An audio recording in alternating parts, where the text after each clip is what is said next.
कादियानी तबका अपनी इर्तिदादी सरगर्मियों के बावजूद न सिर्फ पाकिस्तान बल्कि पूरी दुनिया में हमेशा मजलूम बनने की कोशिश में रहा है।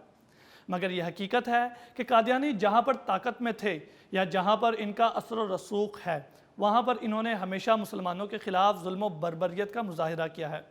आज कई सादा लोग भी कादियानियों के इस प्रोपेगंडे का शिकार हो जाते हैं कि कादियानी तो बहुत पुरअमन लोग हैं, हमेशा मुसलमानों की तरफ से ही इन पर जुल्म व सितम के पहाड़ तोड़े जाते हैं।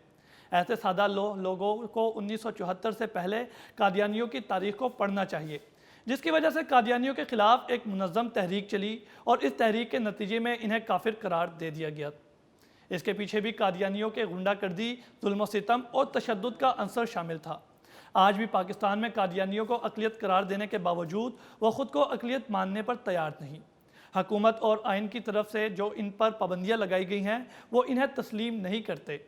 एक तरफ वो अपनी मजहबी सरगर्मियाँ जारी रखे हुए हैं, तो दूसरी तरफ जिस इलाके में वो ताकत में होते हैं, वहाँ पर वो मुसलमानों के ख़िलाफ़ जुल्म सितम से भी बाज नहीं आते। अभी चंद रोज़ कबल ज़िला शेखुपुरा के गाँव में कादियानी औरत की मैयत को मुसलमानों के कब्रिस्तान में दफन करने पर एक तनाज़ा खड़ा हुआ। कादियानियों की मैयत को मुसलमानों के कब्रिस्तान में दफन करने से पहले मुसलमानों ने इन्हें मना भी किया कि आप हमारे कब्रिस्तान में अपने मुर्दे को दफन नहीं कर सकते। तो इसके बावजूद कादियानियों ने पूरी डटाई और ताकत के ज़ोर पर न सिर्फ अपना मुर्दा वहाँ पर दफन किया, बल्कि मुसल्लह होकर मुसलमानों को ज़द-ओ-कोब भी करते रहे। इसके बाद मुसलमानों ने कानून का दरवाज़ा खटखटाया तो उल्टा मुसलमानों पर ही पर्चे दर्ज करके इंतज़ामिया की तरफ से भी इन्हें परेशान किया जाने लगा। अब सवाल यहाँ ये पैदा होता है कि क्या मुसलमानों का कादियानियों को अपना मुर्दा मुसलमानों के कब्रिस्तान में दफन करने से रोकना कानून के ख़िलाफ़ था? क्या कानून कादियानियों पर यह पाबंदी आयद नहीं करता कि वो इस्लाम के किसी शायर को इस्तेमाल नहीं कर सकते? क्या कानून कादियानियों को मुसलमानों के कब्रिस्तान से अलग कब्रिस्तान बनाने पर पाबंद नहीं करता? अगर कानून कादियानियों पर पाबंदी लगाता है तो फिर कानून के मुहाफ़िज़ों को भी कानून का एहतराम और लिहाज करना चाहिए।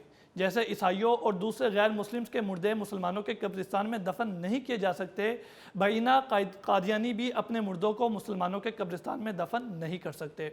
हुकूमत को ऐसे मामलात पर होश के नाखुन लेने चाहिए और किसी ग्रोह की तरफदारी की बजाय आइन की बालादस्ती और रियासत के रिट को कायम करना चाहिए। मौजूदा हुकूमत में कादियानियों की सरगर्मियाँ बड़ी हद तक बढ़ चुकी हैं। कादियानी अपने आप को पाकिस्तान के आइन का पाबंद नहीं समझते और वो इस आइन को मानते ही नहीं जो इन्हें काफिर करार देता है। ऐसे में मुसलमानों में तशवीश का पाया जाना लाजिम अमल है। कहीं ऐसा ना हो अवाम हुकूमत से मायूस होकर कानून अपने हाथ में लेने लगे, जिससे नुकसान मुल्क व मिल्लत का ही होगा। ऐसे हालात में हुकूमत और इंतज़ामिया को चाहिए कि वो शेखुपुरा के वाक़ये को टेस्ट केस के तौर पर कानून के मुताबिक मेरिट पर हल करे, ताकि मुल्क की अमन व सलामती को बरकरार रखा जा सके और किसी भी तबका पर जुल्म न हो।